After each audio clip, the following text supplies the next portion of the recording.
A história do Brasil é uma tapeçaria rica e complexa, tecida ao longo de milênios, começando com a presença humana nas terras que hoje conhecemos, há cerca de 12 a 20 mil anos. Imagine só, os primeiros habitantes, caçadores-coletores, sambaquis e agricultores, vivendo em harmonia com a natureza, moldando suas culturas e tradições em um solo fértil e abundante. Os vestígios desses povos podem ser encontrados em lugares como a Serra da Capivara, no Piauí, e Lajedo de Soledade, no Rio Grande do Sul. Essas marcas do passado nos lembram que a história do Brasil não começa com a chegada dos europeus, mas sim com a rica diversidade de seus povos originários. Então, chegamos ao século XVI, um marco crucial. Em 1500, os portugueses, em busca de novas terras e riquezas, pisaram em solo brasileiro.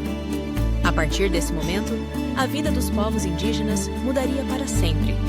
O que era um mundo de diversidade cultural se tornaria um campo de exploração e colonização. O Brasil se tornava uma colônia do Reino de Portugal, e a exploração de suas riquezas naturais, como o pau-brasil, se tornava a prioridade. A cana-de-açúcar, que já era cultivada na Madeira, encontrou aqui um solo perfeito e, para trabalhar nas plantações, os indígenas foram escravizados. Mas isso não era suficiente. O tráfico de africanos se intensificou, trazendo uma nova força de trabalho e, consequentemente, novas culturas alimentares e práticas que moldariam ainda mais a identidade brasileira.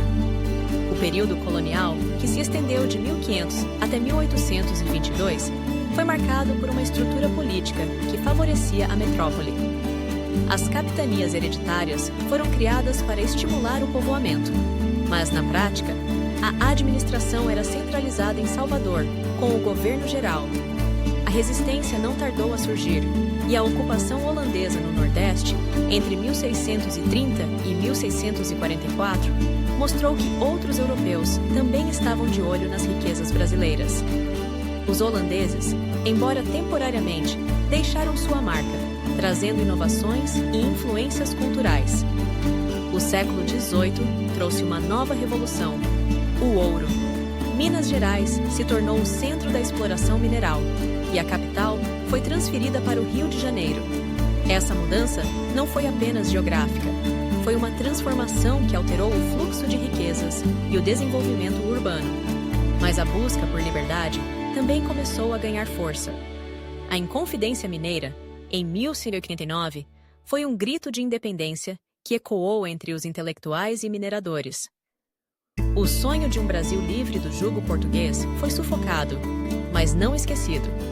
A chegada da família real em 1808 representou uma nova era. O Brasil se tornava um reino unido e diversas instituições foram criadas, moldando a estrutura do país. O primeiro reinado, que se seguiu à independência em 1822, foi um período de turbulência, marcado por rebeliões e conflitos de interesse.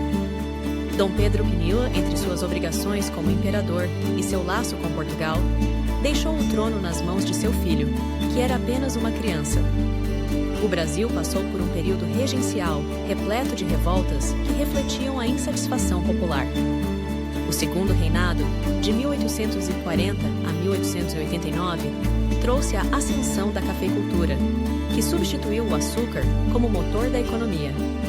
A pressão internacional pela abolição da escravidão começou a ser sentida, e a elite agrária viu sua base de apoio se desmoronar.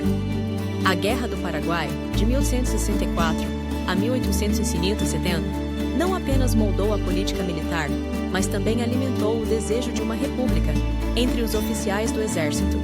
A ideia de república começou a ganhar força, preparando o terreno para a transição que se seguiria. Em 1889, o Brasil se tornava uma república após um golpe militar. A nova ordem política, marcada por oligarquias e fraudes eleitorais, enfrentou diversas revoltas. Getúlio Vargas, em 1930, emergiu como um líder forte, prometendo reformas e estabilidade. Sua era Vargas, que se estendeu até 1945, foi um período de intensa transformação social e econômica. As leis trabalhistas que surgiram nesse período moldaram as relações de classe no Brasil e ajudaram a criar uma identidade nacional. A República Nova, que começou em 1945, trouxe um período de democracia e desenvolvimento, mas também de instabilidade. O golpe militar de 1964 interrompeu esse ciclo, estabelecendo uma ditadura que duraria até 1985. A censura e a repressão marcaram essa era, mas a luta pela democracia nunca cessou. A transição para a democracia foi lenta, mas culminou na eleição de Tancredo Neves e, posteriormente, de Collor de Mello, o primeiro presidente eleito diretamente após a ditadura. O Brasil, então, entrou em uma nova fase, marcada pelo neoliberalismo e pela privatização de estatais. A inflação e a desigualdade social continuaram a ser desafios persistentes.